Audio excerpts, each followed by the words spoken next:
Oi, gente, boa noite. Johanna, Caula, Edna. Hoje a gente entrou pontualmente, né? Bem, Tudo bom? tudo bem, graças a Deus. Vamos esperar um pouquinho até o pessoal ir chegando, né, Regina? Sim, E vamos aí, esperar um pouquinho. enquanto isso, a gente vai explicando que a gente vai tentar manter a nossa live dentro da 1 hora, para a gente não se perder, porque a outra estendeu um pouco demais, né? Foi muito assunto para discutir. E deixa eu ajeitar a câmera aqui. Eu tô sem fone de ouvido, tá dando para ouvir direitinho? Tá, tô te ouvindo direitinho. O meu também tá E bom? aí a gente. Oi? Meu som também tá bom? O áudio tá chegando Tá bem? tudo perfeito, tudo perfeito. E aí a gente explicar para o pessoal que a gente vai tentar seguir um cronograma de explicar alguns detalhes sobre essa maternidade dividida, né? Durante uns 30, 40 minutos estourando, e que depois disso a gente vai abrir para pergunta, né, Regina? Isso. A gente vai falar sobre o tema, né, inicialmente, e depois nós vamos abrir para as perguntas para vocês fazerem e tudo, para a gente poder ter essa interação com vocês. Isso aí. Bom, Aí, Johanna. é, Enquanto isso, quero ai, agradecer vocês pelas informações maravilhosas que vocês me passaram. Que isso? Conte sempre conosco. imagina, a gente é a nossa contribuição social para quem precisa desse apoio, né? Isso. Pode contar sempre aí com a gente. A gente está aqui para ajudar vocês, para esclarecer mais sobre esse tema, né? Para vocês, quanto menos dúvidas, né, vocês tiverem a respeito disso, mais segurança vocês vão ter de como se comportar, de como agir em relação a essa situação. É isso aí. Regina, deixa eu só pegar aqui para abrir meus tópicos para eu não me perder. Bom, eu acho que a gente pode até já começar a falar alguma coisa, né? É, assim, eu acho que a ideia desse tema, falar sobre a maternidade dividida, é justamente a gente falar sobre a maternidade real, né? E aquela maternidade que é idealizada por uma sociedade, né? Então, assim, eu acho que é importante a gente não deixar de falar que nós, principalmente nós mulheres, né? Nós crescemos sobre o estigma da maternidade como algo celestial, né? A mãe, ela é perfeita, ela não erra. A mãe é um ser que está sempre certo. Quando a mãe fala que, coloca casaco, certamente eu vou sentir frio, porque se minha mãe falou, então a gente cresce sobre esse prisma, né? Da Isso. maternidade como algo que supera o humano, né? Como algo sobre-humano. E quando, na Sim, verdade, a mãe, ela não é um ser que está isento de erros e de, de falhas, enfim. E que isso é o que esperam da mulher, né? Na última live, a Regina falou uma coisa muito interessante, que era a questão da... Espero que os homens não sejam bons pais, né? Falar, uhum. ele não troca a fralda? Normal, o homem pode fazer isso. Quando, na verdade, essa não é a concepção correta da situação, né, Regina? Sim, além dessa questão do idealizado, né, do sagrado, a impressão que dá é que, de alguma forma, quando a mulher se torna mãe, parece que ela recebe mensagens diretas de algo superior a ela, né? Como se ela fosse adivinha, né? Como se ela pudesse prever um futuro. E, na verdade, ela se baseia muito nas próprias experiências dela, no que ela passou como mulher, né? Não como mãe, como mulher, né? E como Muitas filha vezes também. exatamente, porque muitas vezes é o primeiro filho dela, né? Então, assim, aí se espera muito da mulher, né, dessa questão dessa ligação celestial, mas do homem que contribui, né, para que essa criança seja gerada, não se espera nada. Então, assim, quando é interessante isso, porque quando uma mulher fala que faz muito, todo mundo julga ela, né? Quando uma mãe fala que faz muito pelos filhos, todo mundo julga como uma obrigação, né? Que o que ela tá fazendo é uma obrigação. E o homem não, quando você vê o cara falando que cozinha, que cuida do filho e não sei o quê, todo mundo aplaude, sendo que, cara, ele tá sendo só, tá exercendo o papel dele como pai. Então, assim, a mulher já vem com essa carga emocional de maternidade celestial e compulsória, né? Porque parece que todo mundo tem que ser mãe. Já desde criança, a mulher é estimulada a isso desde criança, né? Então, e o homem não, o homem, para ele tá tudo muito simples, né? Muito fácil. E aí o mais interessante dessa história é que a maternidade endeusada, né, como algo celestial, como algo que é isento de erros, e a paternidade negligenciada, né? E aí, Sim. quando você fala assim, porque o meu marido ou o pai dos meus filhos, ele é assim, ele cozinha, ele ajuda com as tarefas. Tipo assim, nossa, que sorte que você deu, né? Sim. É como Aham. se, né, você fosse uma pessoa abençoada por todos os anjos e encontrasse a Aham. pessoa perfeita. Quando, na verdade, isso é uma obrigação, né, da É. família nuclear contemporânea, né? A participação de ambos. De ambos. Até porque, assim, quem ensina o homem como agir dentro de casa é a mulher, é a mãe, né? É ela que vai ensinar o homem como ele vai tratar a outra mulher, como ele vai ser como homem, independente de opção sexual, né? É a mãe que constrói isso, muitas vezes, justamente porque é permitido ao homem a ausência, a omissão. Então, até nisso, até na criação, no desenvolvimento dos filhos, a mulher é mais responsável por instruir, por educar, né, por direcionar, do que o homem, como se, igual você falou, como se ela fosse um ser sobrenatural. Isso aí. E aí, quando eu acho que o impasse ele começa quando a mulher ela engravida e aí sai das raias daquela maternidade romântica, né? Daquela maternidade Uhum. perfeita e entra na maternidade real. Eu acho que começa no momento em que ela descobre que ela está grávida, né? É porque aí até a gravidez é algo individual, né? Então, algumas passam muito mal e outras não sentem nada, né? Existe uma variação enorme sobre isso, não dá para determinar como vai ser, como ela vai passar por isso, né? Não é algo padrão. Então, assim, já começa a quebrar esse romantismo, essa idealização, quando ela se descobre grávida.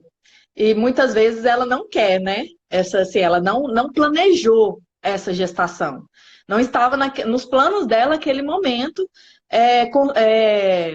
Assim, ela tinha esse ideal, né, de ser mãe, muitas vezes, de construir uma família e tudo, mas ela não se planejou quanto a isso. Ela foi pega de surpresa. E aí começa, né, a quebrar essas construções que foram feitas. E muitas vezes a mulher leva isso adiante, né? Ela sofre, ela sofre no relacionamento, ela sofre na gestação, ela sofre muitas vezes no parto, né? Dependendo do jeito que foi, mas muitas mulheres ainda mantêm essa idealização, mantêm esse discurso, ao invés de desconstruir, de começar essa desconstrução. Que é muito importante para a gente entender que a mãe é mãe, ela não tem nada de sobrenatural, de celestial ou de sagrado. celestial, é. E assim, uma coisa assim que eu acho engraçado, até uma paciente minha, ela havia dado essa dica de live, falar sobre o que a sociedade espera da mulher, né? Porque cobra que a mulher case, cobra que a mulher seja mãe, cobra que a mulher seja mãe, enfim. E isso faz com que a mulher, ela por si só já tenha essa autocobrança, né? Uhum. Já faz com que e assim, e aí quando a gestação ela não é planejada, a mulher, essa gestação, ela vem carregada de culpa. Porque a mulher, aquele embrião que foi fecundado dentro dela, ela não consegue perceber, como a mídia prega, que você já ama desde que está na barriga, né?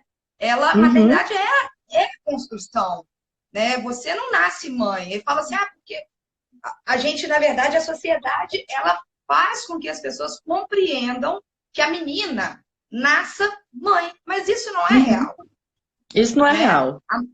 Exatamente, a maternidade real, ela é construída à base de muita dor e muito sacrifício, aliás.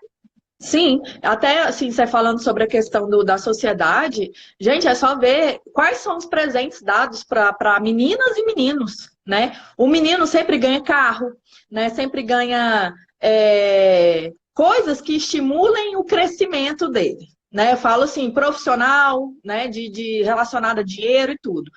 E a mulher, a menina, ela ganha boneca, ela ganha uma casinha, né? Ela ganha fogão, geladeira de mentirinha, né? Então, assim, essa maternidade ela vem tão estruturada na sociedade que muitas vezes a mulher se torna mãe porque é o que se espera dela.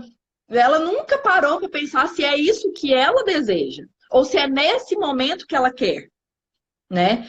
Então, assim, é tão. Tanto que, assim, quando ela se descobre grávida, muitas vezes ela fala assim: é, como é que eu vou dizer? Eu fui feita para isso, agora eu vou ser mãe. Assim, vem tão estruturado que ela nunca parou para pensar. Uma coisa que, assim, a gente consegue ver isso, inclusive, na própria mídia, nas séries, como eu mencionei com você ontem na nossa ligação, sobre aquela série em que as mulheres, algumas mulheres são selecionadas para terem filhos para os comandantes, né? Então, assim, a mulher, hoje a gente vem tentando fragmentar essa ideia de que a mulher nasceu para ser mãe, né? E Sim. aí que vem essa questão, aí que entra talvez o narcisismo, porque quando a gente sai daquela maternidade ideal, que é a construída pela sociedade, pelo senso comum e tudo mais, e a gente entra no campo da maternidade real, do desconforto durante a gestação, de você não conseguir dormir, de você ter falta de ar, de você fazer xixi na roupa sem perceber, porque vai comprimindo, né, os órgãos internos. E aí você Uhum. entra no campo e vê que a maternidade realmente não é uma coisa romantizada, e, e algumas mulheres, elas começam a vivenciar um luto. O luto daquela figura da mulher, a mulher que eu sempre fui, e o renascimento da mulher mãe. E ela acaba esquecendo que ela continua sendo uma mulher, que ela continua sendo namorada do marido, que ela continua sendo filha, que ela continua, enfim, que ela não morre para os outros aspectos da vida dela, que ela só está agregando mais uma função. E aí que vem, será que essa mulher elabora bem esse luto, Regina? E eu acho que é aí que se dá a construção do narcisismo materno também, inclusive, além da questão genética, que a gente já discutiu Uhum. anteriormente, enfim. Sim, eu penso da seguinte forma nesse ponto. Quando ela se vê como mãe, né, quando a criança nasce, que aí, assim, aí a maternidade realmente chega, propriamente dita, ela perde essa referência de mulher, de filha, né, de companheira, né, de esposa, e a criança toma toda a atenção da família, né, da família, dos amigos. Muitas vezes a mulher recebe visita para ver a criança, não para saber como ela está, não para saber se ela precisa de alguma coisa. E uma mulher que vem já nessa questão do transtorno, né, que ele vai sendo desenvolvido e construído, a tendência é ela ficar mais frustrada ainda, porque ela não está recebendo atenção. E aí ela reflete no filho isso, né? Porque ela queria ter a visibilidade, porque a principal característica da mãe narcisista é justamente a questão da visibilidade. Ela quer estar no controle, ela quer estar acima, né, da casa. Independente de ser marido, quantos filhos ela tem, ela quer estar acima na casa, né, naquele lugar. E aí ela perde essa referência, né? Ela deixa de ter visibilidade quando o bebê nasce, principalmente no início. Que tudo depende dela, né? É ela que amamenta, é ela que cuida, é ela que fica de licença para cuidar da criança, por fator de ser ela que gera.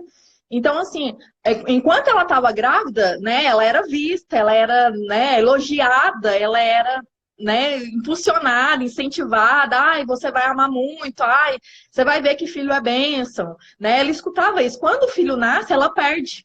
Isso, ela perde esse glamour todo que ela recebeu durante toda a gestação. E eu acho que isso contribui muito para que acentue mais o narcisismo materno nos filhos. Eu concordo nisso, principalmente porque aí a mãe, ela, principalmente a mãe narcisista, né? Porque o que que acontece? Deixar claro aí, antes de eu dar continuidade, eu queria até falar que quem entrou depois, que a gente vai destinar no final, finalzinho da live, para vocês perguntarem, falarem, a gente vai comentar aqui. É porque tem pessoas já comentando e a gente não está respondendo. Bom, e antes disso, além de já ter a predisposição para se tornar um narcisista ou não, né? Já que já vem daquela coisa observada e aprendida, e vem de um contexto, né, do qual você foi inserido, né?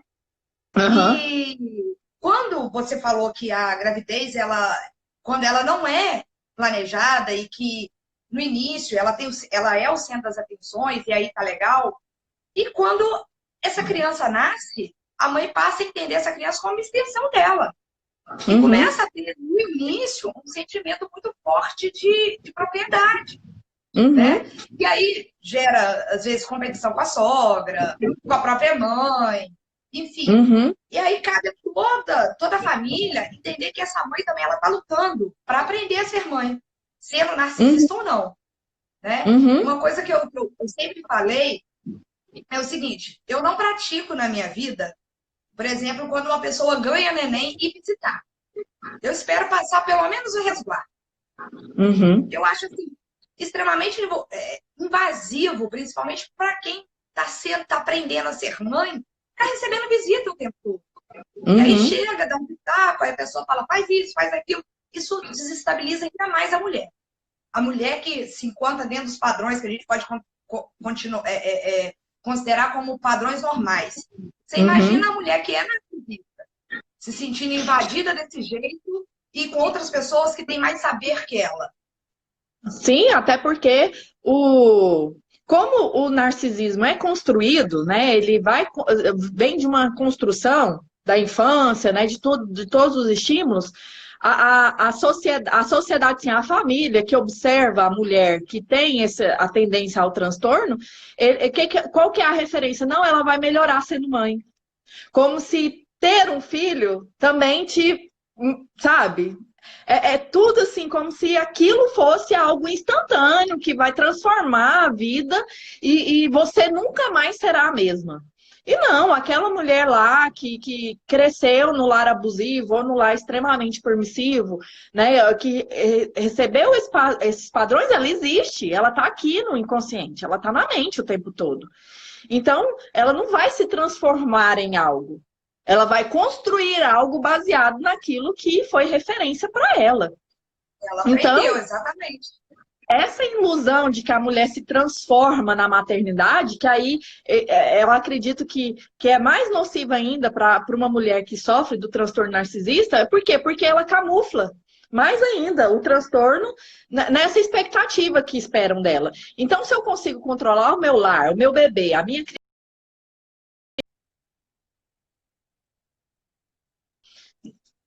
tá carregando. Vocês estão ouvindo? Eu tô te vendo e te ouvindo. Ah, é porque estava carregando sua imagem. Então, agora voltou. Então, a mulher, ela vai se esconder nessa família. Então, se eu conseguir passar para os de fora que eu estou sendo uma boa mãe, mesmo que eu não esteja sendo, apesar de que ela não tenha essa referência de positivo ou negativo, eu vou me proteger. Aí as pessoas vão parar de me julgar. Porque muitas vezes eles identificam os abusos, eles veem que é uma mulher mais alterada, mais desestabilizada, né? Mais negligente, às vezes. Mais negligente, mas se ela consegue camuflar isso, e ela vai camuflar isso, ela passa muito tempo sem ser descoberta. E é aí que vem, que muitas vezes só a filha descobre que a mãe é narcisista. Né? Só que é o chamado hoje de narcisismo oculto, né, Regina? Uhum. Narcisismo oculto. Que não tira a questão da perversidade, porque não é relacionado, mas é como ela consegue manipular todos à sua volta, ela acaba, às vezes, muitas vezes, criando conflitos entre os familiares, entre os amigos e tudo, e ela mesmo nunca vai ser citada naqueles conflitos. Né? Ela é só uma mãe lutando pelo filho, ela é só uma mãe querendo o melhor para o filho, sendo que ela está criando rixa, criando confusão, criando competição o tempo todo entre os filhos, entre os amigos, entre a família, porque quanto mais perfeita ela parecer para a família, mais escondida ela vai estar. Aquela referência que talvez ela tinha vai sendo apagada com o tempo.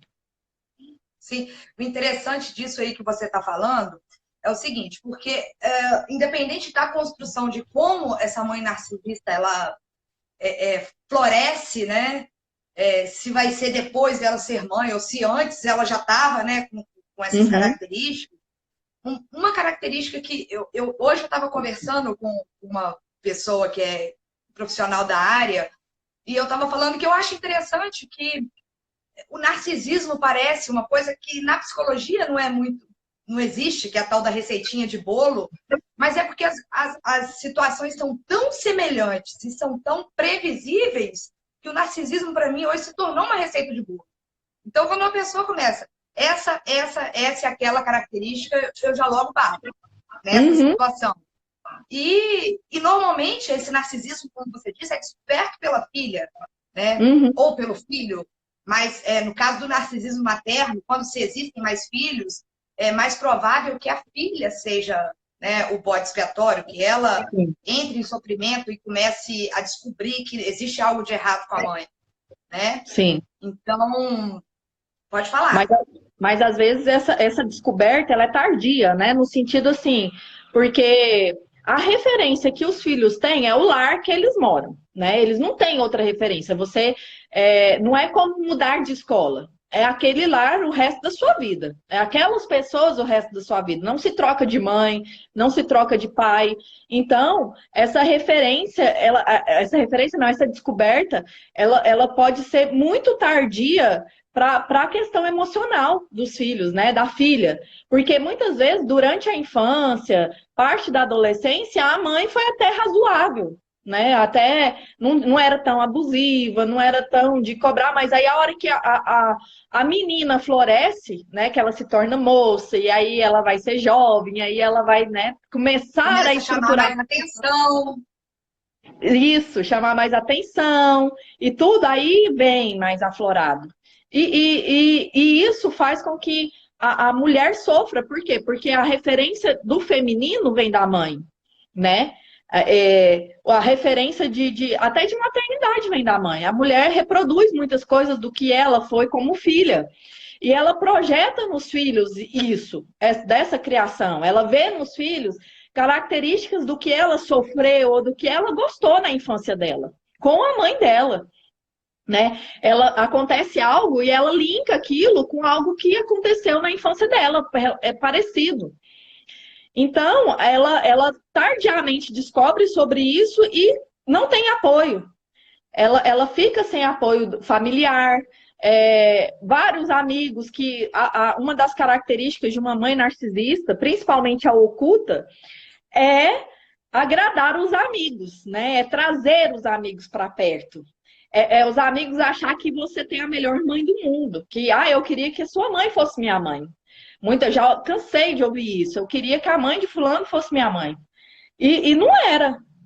Sabe? Não é. A referência que você tem é só o que ela está mostrando, não é o que o filho vive. Então, muitas vezes, a filha ou o filho, ele perde até a amizade por conta disso, por conta desse ocultismo, né, do narcisismo. E assim, o que que acontece? Nesse caso de...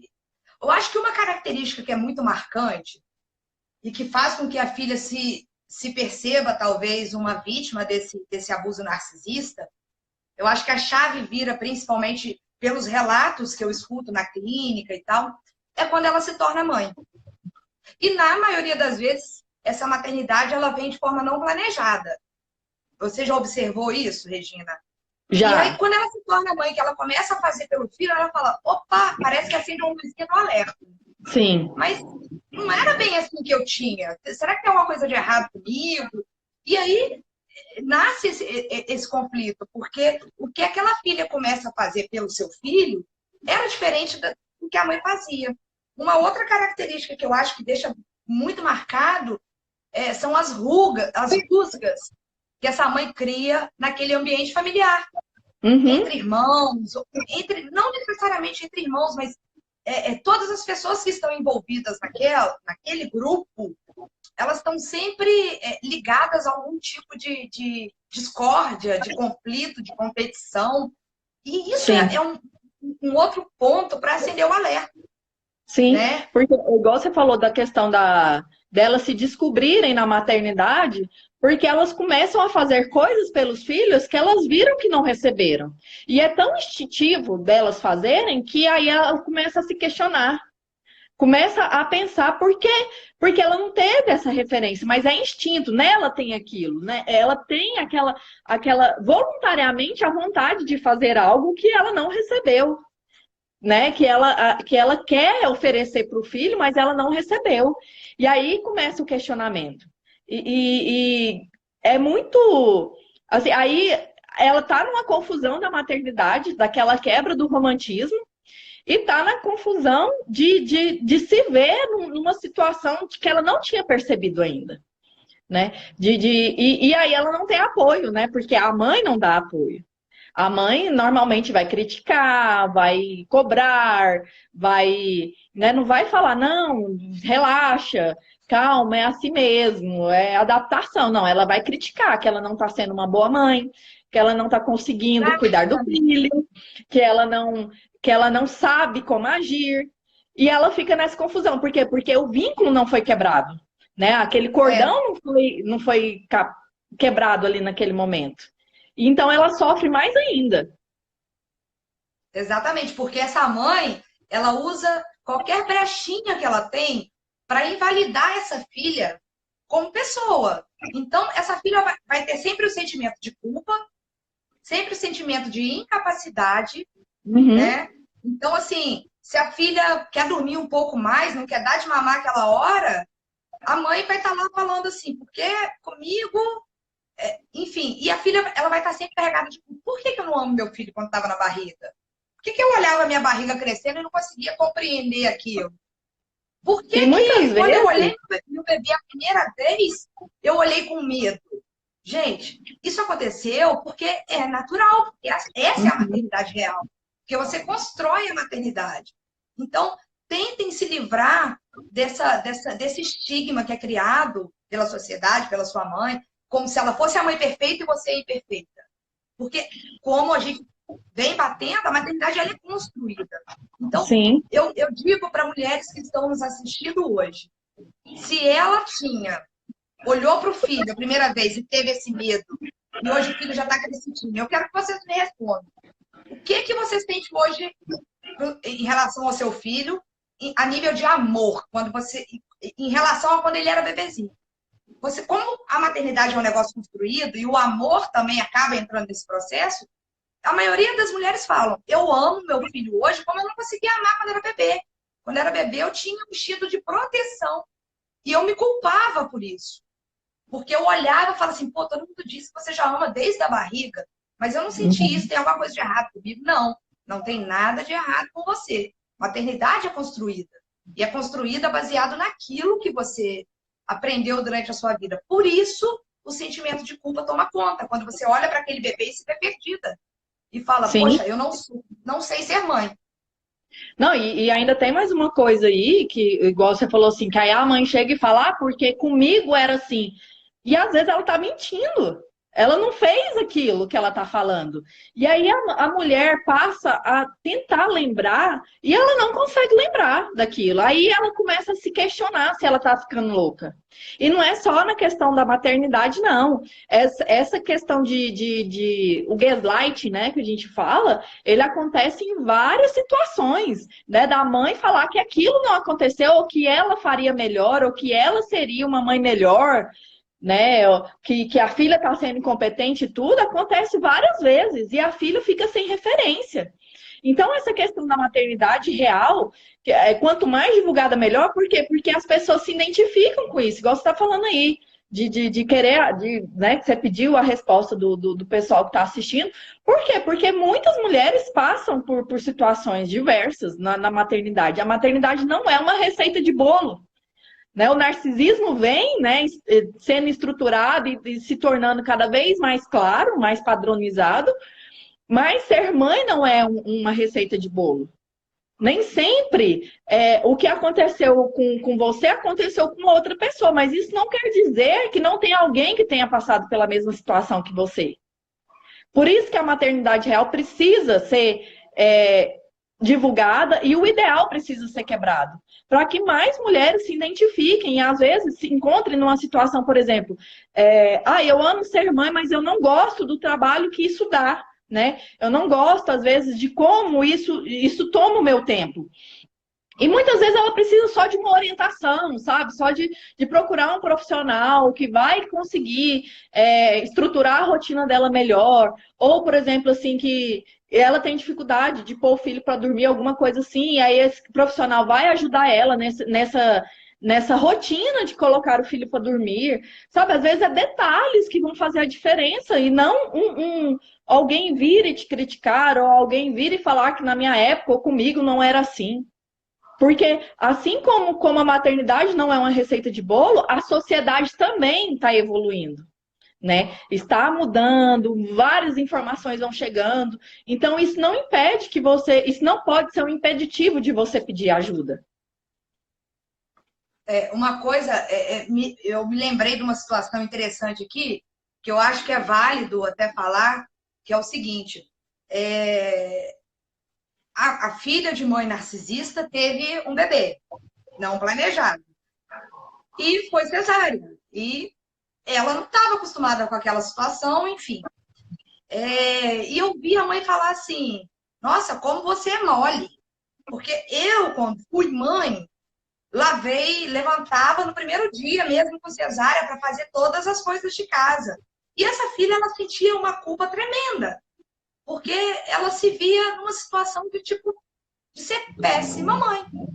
Então, ela construiu essa ideia de que ela era uma mãe negligente a partir do discurso da mãe narcisista dela, né? De maneira muito tácita, de maneira muito velada. Essa mãe dizia, eu com corte daqui até aqui, levantava para lavar fralda, levantava para isso, levantava para aquilo, enquanto você depende dos outros. Uhum. Então, assim, essa filha, ela quando me procurou, ela queixou muito disso. Ela falou assim, eu não sou uma boa mãe, eu sou uma mãe negligente. Mas por quê? Porque ela construiu essa negligência dela a partir do que a mãe dela disse. Quando, na verdade, cada pessoa reage a um estímulo de maneira diferente. Algumas pessoas, elas toleram mais a dor pós-cirúrgico, outras não. Né? Eu acho que o mais interessante é fragmentar essa culpa. A mulher ela não pode se sentir culpada por ser diferente daquela outra que se passa como uma super heroína. Eu acho que esse é o grande passo. E respeitar o próprio corpo, né? Assim como você falou da questão da tolerância à dor, que às vezes a sua tolerância é maior do que a minha, é respeitar o próprio corpo, respeitar a própria mente que está se estruturando naquela situação, né? Então, assim, ela gera um sentimento de culpa e muitas vezes o corpo dela não está preparado para aquilo. Ela não tem energia suficiente para aquilo. Ela está sentindo dor num nível maior para ela, né, de tolerância mesmo de dor. E vem e é apunhalada, que você tem que ser forte. Não, a gente tem que respeitar o nosso corpo, a nossa mente, né? Se você está vendo que não dá para continuar daquele jeito, às vezes continuar provocar um problema maior físico, né? Um problema que pode ser pior a longo prazo. Então, assim, uma das coisas é essa, além de fragmentar a culpa, é respeitar seu corpo. Você não tem que ser igual a ninguém. Você é uma pessoa no mundo individual, né? Você tem a sua personalidade. Você não é igual a ninguém. Não adianta. Você não vai procurar alguém 100% igual a você. Por mais parecido que você encontre uma pessoa, em algum momento vocês vão discordar. Em algum momento a opinião de vocês vão divergir. Então você é uma pessoa única no mundo e respeitar o seu corpo, a sua mente, é o primordial nessa situação. E não pegar os outros como uma referência padrão, né? Que é o que a mãe narcisista faz, né? Ela quer colocar ela como uma referência suprema sobre tudo e que ela não pode ser questionada. Ela não pode ser criticada. Você tem que pegar aquilo ali e engolir. Sim, e você tem que pegar aquilo ali e engolir. E não, você pode questionar a sua mãe. Sabe? Isso não faz de você um péssimo filho, ou não faz de você um filho negligente, ou um filho ingrato, sabe? Tem coisas, todas as famílias têm defeitos, né? Todas as famílias têm coisas que você quer mudar, que você não precisa fazer igual. Então, ali é uma referência que às vezes não vai te servir. E nem por isso você está sendo ingrato. Exatamente. Como você está falando dessa questão de ingratidão, que esse eu acho que seja o termo mais utilizado para poder manipular seus filhos, né?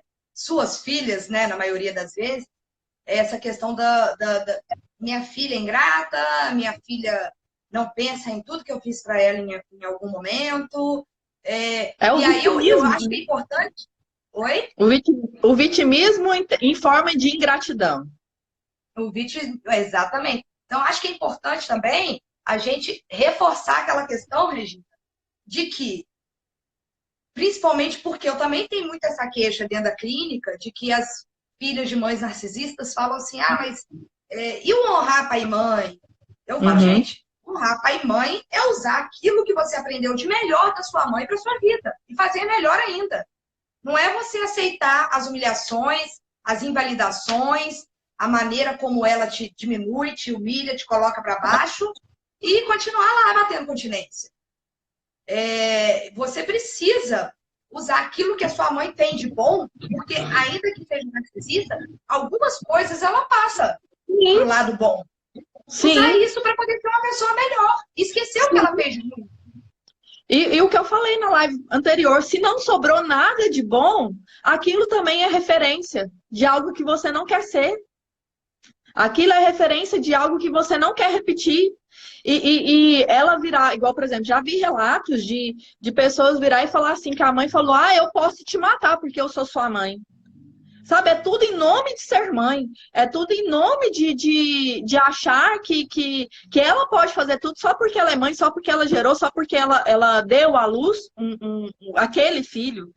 Então, não se trata disso, né? Isso não é referência, isso não pode ser referência. E se você não consegue salvar nada, você tem isso como algo que você não quer repetir. E aí é reestruturar, né? É desconstruir o padrão que foi colocado e reconstruir aquilo que você acha que precisa ser mudado. E aí você está honrando pai e mãe. Porque você pegou o melhor deles e transformou em algo melhor ainda, né? Você conseguiu evoluir mais do que eles. E é isso que se espera de honrar pai e mãe, é ser melhor, ser melhor do que quem te criou, né? É usar aquilo de uma forma maior, até porque você tem mais acesso à informação, muitas vezes você recebeu uma educação mais né, mais estruturada, mais organizada, tem mais relacionamentos. Então, assim, tudo vai servir de base para você ser uma pessoa melhor. Isso aí. E assim, eu acho que é legal também, eu acho que vale até, acho que é importante a gente falar que, além dessa questão da competição e da invalidação da filha, existe também aquela relação simbiótica, né, Rich? Tipo assim, a mãe, quando tem uma única filha, ou um único filho, ela começa a compreender aquele filho como uma extensão da vida dele. E assim como uma extensão da vida dela, desculpa. E assim como existe a maternidade real e a ideal, existe o filho ideal e o filho real. E os conflitos, eles começam quando aquele filho ideal da mãe deixa de existir, porque abre o espaço para aquele filho real, aquele que ele quer ter, que ele quer desenvolver. Isso começa a gerar esses conflitos, porque a mãe começa a perder o poder sobre ele. Né? A questão do filho único aí no fator de simbiose é porque a mãe vê o filho único como companheiro dela, sabe? Ele é responsável por suprir as necessidades dela. E se ela é solteira ou ela é divorciada, né? Se ela não tem o marido, esse filho ela coloca no lugar desse companheiro, dependente se é homem ou mulher. Tá? A mulher também vai ter essa carga de companheira. Ela não pode sair de perto da mãe porque a mãe só tem ela, né? Então, se a filha quiser, por exemplo, mudar de país, ela vai sentir uma culpa enorme porque a mãe só tem ela. Ela não consegue se individualizar no processo de crescimento dela. Ela fica presa à mãe, né? Ela fica.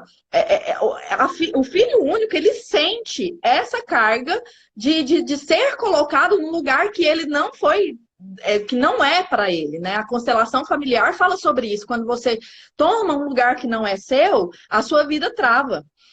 Né? Então, a mãe narcisista coloca o filho no lugar que seria o companheiro dela e obriga o filho a carregar a carga dela, né? A ouvir os problemas dela. E ele precisa ser filho, ele não pode ser companheiro. E aí, essa a individualização é comprometida, porque aí o cordão umbilical só foi cortado no físico, não foi cortado no emocional. No emocional tá lá aquela simbiose, né? Aquela troca que ele vai e vem. Ou você faz do jeito que eu quero, ou as coisas não vão dar certo. Né? A ameaça, as vinganças que a mãe exerce sobre o filho. Porque se ele não faz o que ela quer, ela vai cortar alguma coisa dele. Ela vai punir ele de alguma forma. Então, De essa maneira troca. implícita ou não, ela sempre pune. Sim, ela sempre pune. E aí, com essa simbiose, quem só ganha é ela. O filho tá só sendo sugado emocionalmente, né?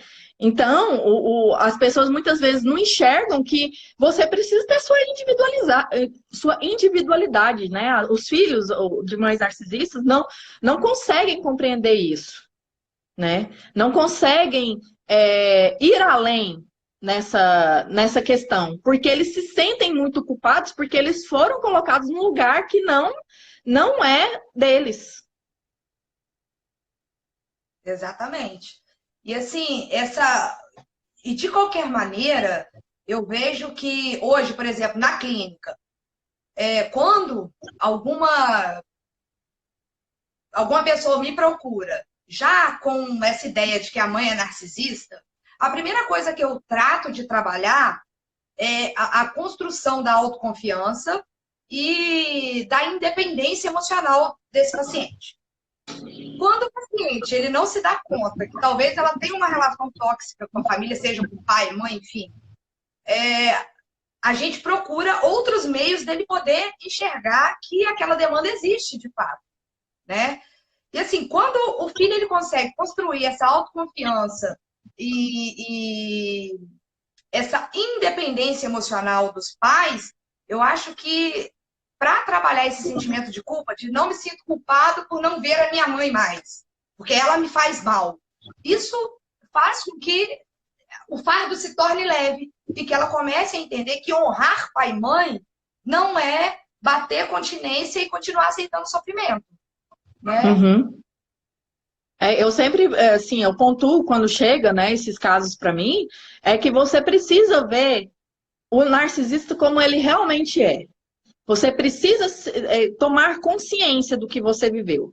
Aí, por exemplo, se ele não tem noção do que ele viveu, ou que ele acha que assim ele está exagerando em tudo, fazer um resgate disso, né? Fazer um resgate do passado dele, do que ele se sente culpado e de como que aquela culpa, né? De como que aquilo foi construído, mas não falando que foi construído, fazendo ele relembrar aquela situação, né? Identificar o que foi dito, como ele se sentiu naquela situação, para ele poder cortar esse vínculo, para ele poder quebrar essa ligação que só prejudica. Então, assim, a vítima vê o narcisista como ele realmente faz toda a diferença na vida dela. Porque quando ele toma essa consciência da perversidade, das punições, das humilhações, das manipulações, do controle, tudo, ele consegue tomar uma decisão. Aí ele consegue sentir menos culpa, porque a culpa também, essa desconstrução da culpa, essa quebra da culpa, ela etapas, né? Você não vai acordar o dia e falar, não sinto mais culpa. Não é assim. Ela vai, né? Construção também, assim como a maternidade. Sim, é construção. Aí pegar, né? Ou, às vezes uma situação que foi muito traumática, que te gerou culpa, e trabalhar aquela situação especificamente, né? Ir né? Ressignificando cada situação. Gente, então, Regina, já deu 45 minutos. A gente abre espaço para o pessoal, porque eu vi que perguntas já estão acontecendo. Não, vamos abrir para as perguntas e deixar o alerta para vocês que a gente sempre vai estar fazendo lives, trazendo informações. Se a gente não conseguir fazer tudo nessa live, a gente vai vir com outra nas próximas semanas. E então a gente sempre vai estar aqui dando informação para vocês, mesmo que a gente não consiga. Seria ousadia minha a gente já deixar marcado uma para terça que vem? Pode deixar. Então, beleza, meninas. É porque a maioria aí é menina, né? Eu acho que só tem menina hoje na live. Terça-feira que vem, nesse mesmo horário, vocês podem aguardar o nosso bate-papo aqui, da Regina e eu, para falar sobre esse tema que é muito controverso e muito polêmico. Não, e muito amplo, né? A gente, igual, já tem 45 minutos que a gente está falando e a gente não pontuou tudo. Então vai ter live aí para dar e vender para vocês. Isso aí. Bom, então, uma outra coisa. Vocês já podem ir fazendo as perguntas aí enquanto a gente vai falando. A Antônia, não, eu estou lendo o nome Antônia, colocou um negócio, estou mandando essas lives. Estou amando essas lives. Obrigada, Antônia. Eu vi, à medida que a gente foi conversando, que teve uma moça que perguntou sobre constelação familiar. A minha experiência é muito positiva em relação à constelação familiar. Eu tive 2 pessoas que eu confio de olhos fechados a respeito disso e que foram pessoas assim que me ajudaram a sair do sentimento de culpa, de fazer as escolhas certas e tudo. Então, para mim foi muito positivo. Lógico que se você for procurar, pesquisar, você vai ver opiniões negativas. Tá? Sobre a constelação familiar também, de gente que não se identificou, de gente que achou que não ajudou e tudo. Mas eu posso falar de mim, que foi maravilhoso para mim, que me ajudou em várias construções que eu precisava passar. Isso. A Gabi perguntou, o que fazer quando se tem ela depois corrigiu, vó e uma mãe assim? Bom, é natural até que se tenha uma avó e uma mãe, né? Sim. Ou uma avó e uma mãe.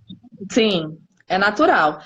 Gabi, se afastar, sabe? Se afastar. Se você tiver dificuldade de lidar com o sentimento de culpa ou com o sentimento de responsabilização em relação a elas, procurar ajuda profissional, ver o narcisista como ele realmente sabe? Pontuar. Em que você foi acusada muitas vezes e humilhada e ver que você não é obrigada a sanar os problemas do narcisista, tá? Você não é obrigada a ser Muitas vezes o filho é usado como um tapa-buraco, né? Do narcisista, né? Ele é obrigado a tampar aquela aquela sensação que o pai tem, né? De controle de tudo.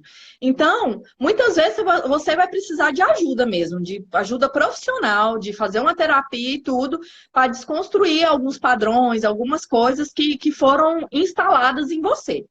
Mas o principal é ver o narcisista como ele realmente é e se afastar.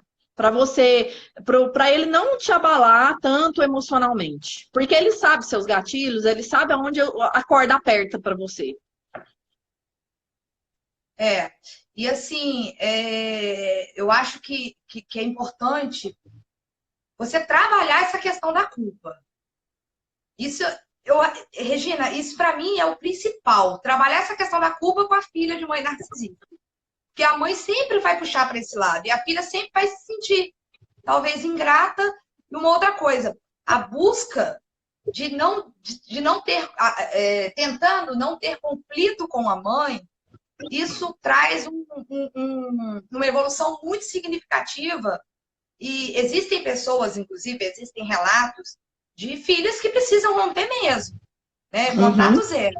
Agora, tem filhas que conseguem desenvolver um método de lidar com a mãe em que ela cria uma imunidade emocional, que a mãe fala já não atinge mais, que é a técnica pedra cinza, né, Regina?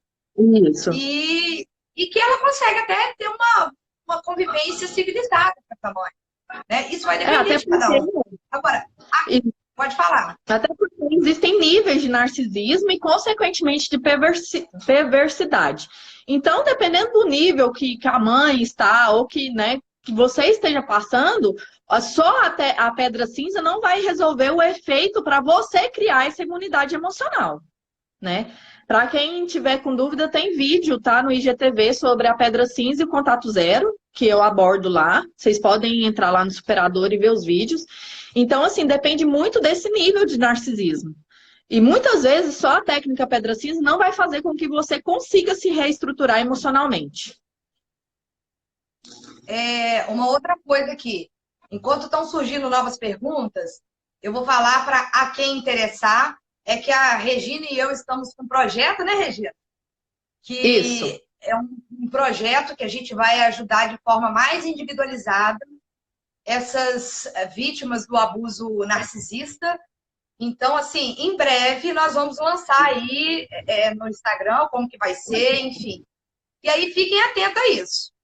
A Johanna colocou assim: me afastei totalmente da minha família. Mãe NP, que é narcisista perverso, né? Para quem não conhece. Pai passivo, que é totalmente natural. Quando a mãe é narcisista, o pai tende a ser submisso. Mas queria ter contato com o meu irmão. Primeira pergunta que eu vou te fazer, Johanna. Sua relação com seu irmão deve estar bem prejudicada, né? Porque ele deve achar que você é uma pessoa ruim, e isso deve ser passado. Ou seja, você deve ser uma pessoa descredibilizada para todo mundo, inclusive para o seu irmão. Devo usar um contato zero com ele também? Temo que possa ser um macaco voador para me atacar. Normalmente né, Regina? Macaco voador. Aí mas... você vai ter que aproximar e testar para ver. Se é mesmo, ou se às vezes ele está aberto para te ouvir, para entender hoje essa situação. Não tem como saber sem entrar com o primeiro contato em relação a ele. E fazendo a técnica para assim, você pode entrar em contato sondando mesmo, sem se envolver muito, vendo como que vai ser a reação dele, se ele vai te cobrar uma coisa e tudo, e aí você sai definindo do jeitinho que você entrou.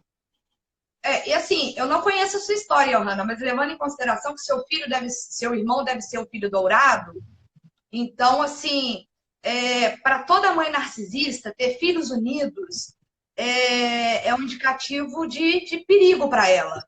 Então, ela vai sempre semear de maneira bem tácita a discórdia entre essa família, porque se a família se une, as pessoas conseguem enxergar quem ela realmente é.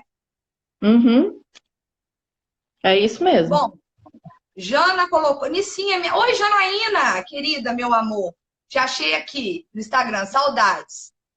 Tem um comentário aqui que eu queria comentar ele aqui. A Pode pessoa falar. falou assim, a vida inteira sempre fui eu e minha mãe. Mas apesar de eu ser sua companheira em casa, ela sempre me deu as oportunidades de crescer profissionalmente e pessoalmente. Tem uma mãe que muitas gostariam. Sim, a questão do companheirismo nem sempre está relacionada ao narcisismo, tá? Tem como você ser companheira da sua mãe sem você estar tomando o lugar de um companheiro mesmo que deveria estar ali. Essa questão de companheirismo que a gente fala aqui é porque a mãe coloca o filho como obrigado a sanar as emoções dela e as frustrações dela, tá? Não é a questão assim, é minha única filha e eu posso contar com ela em tudo. Não em relação a isso, mas em relação emocional. Emocionalmente, o filho está tampando um buraco que não é dele, um lugar que não é Até dele. porque, pelo que a doutora Caula está falando aqui, é uma relação que não se aplica, talvez, ao narcisismo. Até porque a sua Uhum. mãe nunca te, por mais que você errasse, tal, talvez a sua mãe nunca tenha te impedido de crescer. Então, vale você refletir sobre essas questões, se você se sentiu em algum momento impedida de se desvincular dela, né? Enfim. E nada impede assim também. Às vezes a pessoa foi abusiva em alguma situação, mas isso não quer dizer que ela é narcisista ou que ela é abusiva. Ela apenas perdeu talvez o controle naquela situação específica, tá? Então, assim, Exatamente. às vezes, naquele momento, ela foi tão invadida de emoção e tudo que ela perdeu o controle naquele momento. Isso não faz dela um narcisista. Isso faz dela uma pessoa humana como qualquer outra pessoa. Tá? Se você não teve um dia de fúria na sua vida, de achar que o mundo está desabando e tudo, você não está no mundo real. Entendeu? Porque todo mundo passa por isso. Todo Exatamente. mundo tem um problema que tira do sério e às vezes demora até a se organizar em relação àquilo.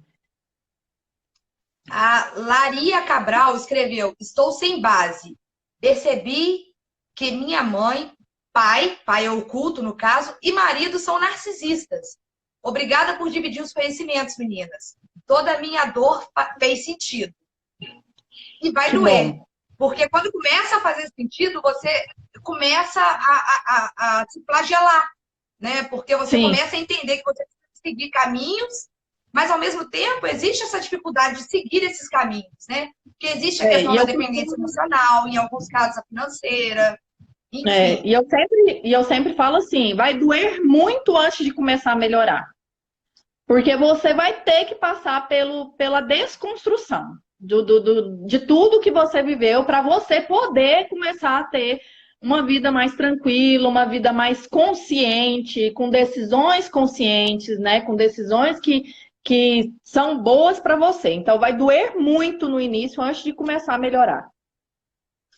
E assim, é natural que você acabe se envolvendo com um narcisista, porque esse é o padrão que você aprendeu durante sua vida inteira. Então, o narcisismo para você é algo familiar. Então, você teve pai, mãe narcisistas e casou com um narcisista também. Você repete padrões. É Sim, natural. E o que a Regina falou é a desconstrução. Você só vai ser capaz de se desenvolver emocionalmente através da dor da desconstrução desse narcisismo. sim, isso mesmo. Minha mãe, a Jana, minha mãe sempre que pode me ataca. Jana, olha só. Para você colocar a sua mãe no patamar de narcisista, você vai ter que buscar todo o seu histórico e analisar esse contexto seu com a sua mãe, enfim. Mas uma coisa que eu aprendi ao longo dessa jornada e com as conversas que eu tenho com a Regina, que são muito frequentes, se você tem dúvida, se você está se questionando em relação a isso, é porque muito provavelmente ela seja narcisista ou tenha características muito fortes de narcisismo. Ou se você tá se questionando, é porque era um relacionamento abusivo, tá? Ela foi Uhum. abusiva com você em várias situações, não só em uma que eu citei, né? Que às vezes a pessoa perde um pouco o controle e abusa um pouquinho. Ela foi narcisista ao longo da sua criação. Ou ela foi Ô, abusiva, gente, te corrigindo. pode ser que a live caia, porque já são 20h58. Deve estar Então, vamos acabando. tentar responder as outras aqui antes de cair, Regina? Eu, de qualquer maneira, já deixo a despedida aqui, se cair. Né? Vocês contem com a gente terça-feira que vem. A live vai já estar Terça-feira que marcada. vem. E outra coisa, acabou de dar aqui, ó, 25 segundos restantes. Vou pedir Então tá desculpa acabando. para aqueles que a gente não conseguiu responder, mas tanto eu quanto a Regina, quer dizer, eu já estou falando pela Regina, né? A narcisista aqui querendo controlar. Mas a gente está à disposição para esclarecimento de dúvida, pode chamar a gente no privado. Fala aí, Regina, tem alguns minutos.